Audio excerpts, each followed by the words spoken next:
ভারত কি সেমিফাইনালে পৌঁছে গেল? জিম্বাবুয়েকে দাপটের সাথে হারানোর পর ভারত এখন কোথায় দাঁড়িয়ে? আর কেন ভারতবাসীরা কালকে দক্ষিণ আফ্রিকা বনাম ওয়েস্ট ইন্ডিজ ম্যাচে প্রোটিয়াদের জয়ের জন্য প্রার্থনা করছিল? আজকের ভিডিওতে আমরা আলোচনা করব পয়েন্ট টেবিলের সেই জটিল অঙ্ক আর ভারতের সেমিফাইনালের একদম পরিষ্কার সমীকরণ নিয়ে। ভিডিওটি শেষ পর্যন্ত দেখুন, কারণ সমীকরণ এখন আপনার ভাবনার চেয়েও বেশি আকর্ষণীয়।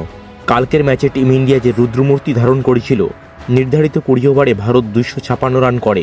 ব্যাটিংয়ে অভিষেক শর্মার বিধ্বংসী 30 বলে 55 রান এবং হার্দিক পান্ডিয়ার অপরাজিত 23 বলে 50 রানের যে ইনিংস বোলারদের দিশাহারা করে দেয়। শেষ দিকে তিলক বর্মার 16 বলে 44 রানের যে ইনিংস ভারতকে বিশাল স্কোরে পৌঁছে দেয়। জবাবে ব্যাট করতে নেমে জিম্বাবুয়ে লড়াই করার চেষ্টা করলেও 184 রানেই তারা গুটিয়ে যায়। ভারত ম্যাচটি 72 রানের বিশাল ব্যবধানে জিতে নিয়ে মূল্যবান 2 পয়েন্ট অর্জন করে। জিম্বাবুয়েকে হারিয়ে ভারত 2 পয়েন্ট পেলেও সবার চোখ ছিল দক্ষিণ আফ্রিকা বনাম ওয়েস্ট ইন্ডিজের ম্যাচের দিকে, কারণ ভারত অনেকটা দক্ষিণ আফ্রিকার উপর নির্ভরশীল ছিল।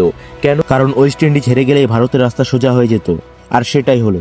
ওয়েস্ট ইন্ডিজ আগে ব্যাট করেই 20 ওভারে তুলেছিল 176 রান 8 উইকেটের বিনিময়ে। জবাবে দক্ষিণ আফ্রিকা দাপটের সাথে ব্যাটিং করে মাত্র 16 ওভার 1 বলে 1 উইকেট হারিয়ে 177 রান খুব সহজেই তুলে নেয়, যার ফলশ্রুতি হিসেবে টিম ইন্ডিয়ার সেমিফাইনালে যাওয়ার রাস্তা একটু সহজ হয়ে যায়। এখন যদি আমরা পয়েন্ট টেবিলের দিকে তাকাই, দক্ষিণ আফ্রিকা 2 ম্যাচে 4 পয়েন্ট নিয়ে ইতিমধ্যে কোয়ালিফাই করে গেছে। ভারত 2টি ম্যাচের মধ্যে একটি ম্যাচ জিতে 2 পয়েন্ট নিয়ে আছে, আর ওয়েস্ট ইন্ডিজ 2টি ম্যাচে 1টি জয় নিয়ে 2 পয়েন্ট আছে।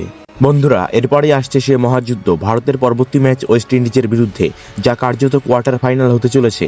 কারণ ভারত যেহেতু জিম্বাবুয়েকে হারিয়েছে এবং ওয়েস্ট ইন্ডিজ দক্ষিণ আফ্রিকার কাছে হেরেছে, তাই লড়াইয়ে যে জিতবে সে সরাসরি সেমিফাইনালে চলে যাবে। ভারতের সামনে এখন একটাই টার্গেট, পরের ম্যাচ জয়। পরবর্তী ম্যাচ জিতে গেলেই ভারত 4 পয়েন্ট নিয়ে সরাসরি পৌঁছে যাবে সেমিফাইনালে। আপনাদের কি মনে হয়, ভারত নাকি ওয়েস্ট ইন্ডিজ কে যাবে সেমিফাইনালে? কমেন্ট করে অবশ্যই আপনার মতামত জানান। ক্রিকেটের এমন সব আপডেট পেতে আমার চ্যানেলটি সাবস্ক্রাইব করে রাখুন। দেখা হচ্ছে পরের ভিডিওতে।